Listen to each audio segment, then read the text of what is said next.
show these. Ooh, I want the chocolate chip, that little wee chocolate chip one, because I'm putting the whole thing in my mouth, the little one. This one? Yeah.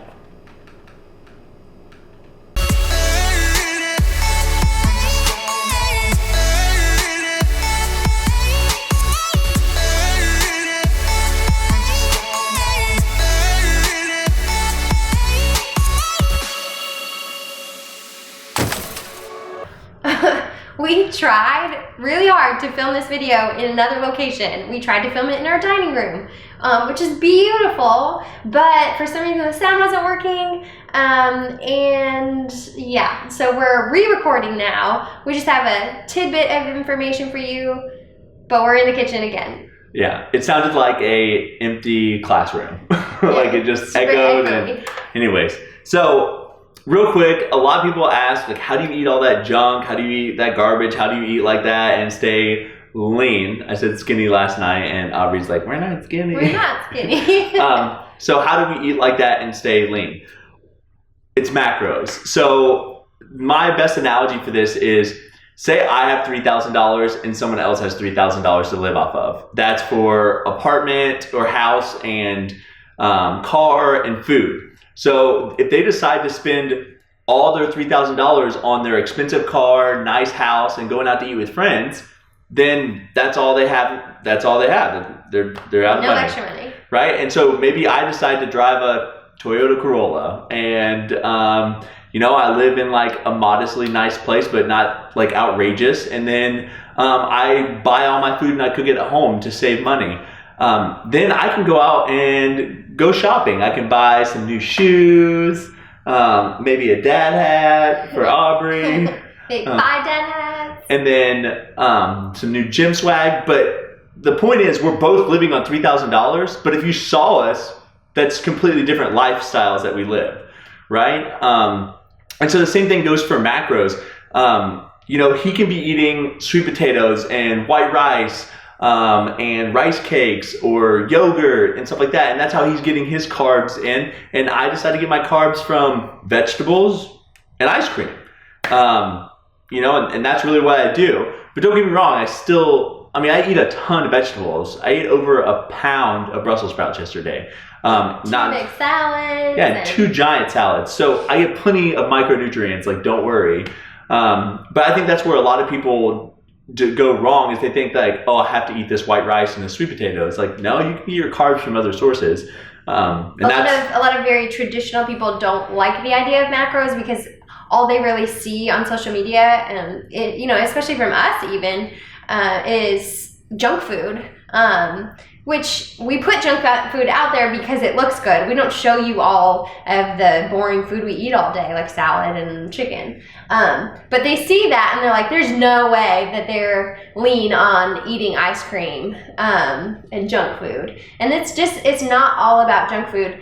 The benefit to macros is you don't have to eliminate food items. And that's how, it changed my life.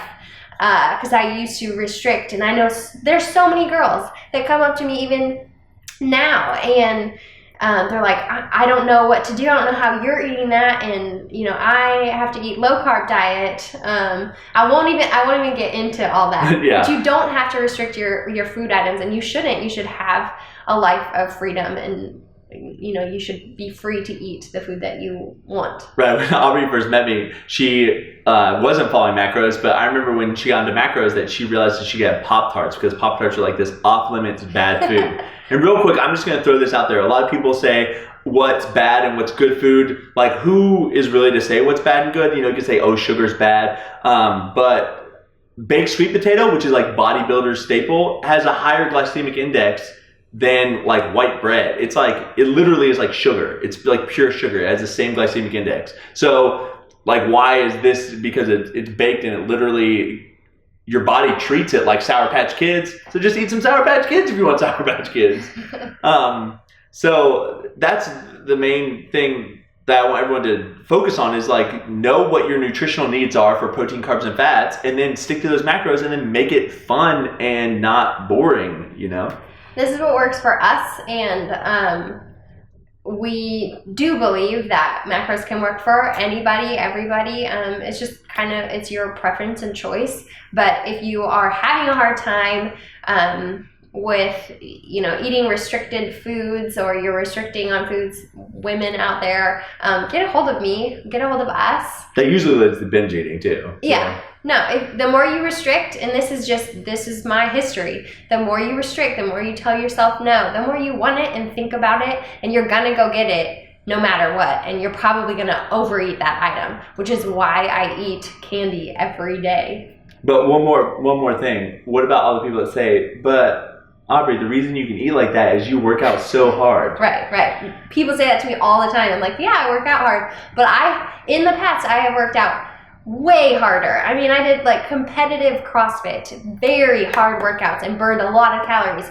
I just wasn't eating the right foods. I wasn't eating the right balance. And now working out less hard, still hard, and having the right consistency and balance of food items and mental sanity, that is what has worked for me. Yep. I love it. People don't understand, like, getting your workouts right in the gym will definitely help, but once you get your nutrition right, like, your body will change completely. Yeah. But that's all we wanted to say. We wanted it short, sweet. So that's why you can eat a bunch of garbage and stay lean. Yes. Really, you can enjoy your diet. Yeah. Doesn't have to be difficult. Well, it's still going to be hard. It just doesn't have to be boring. That is correct.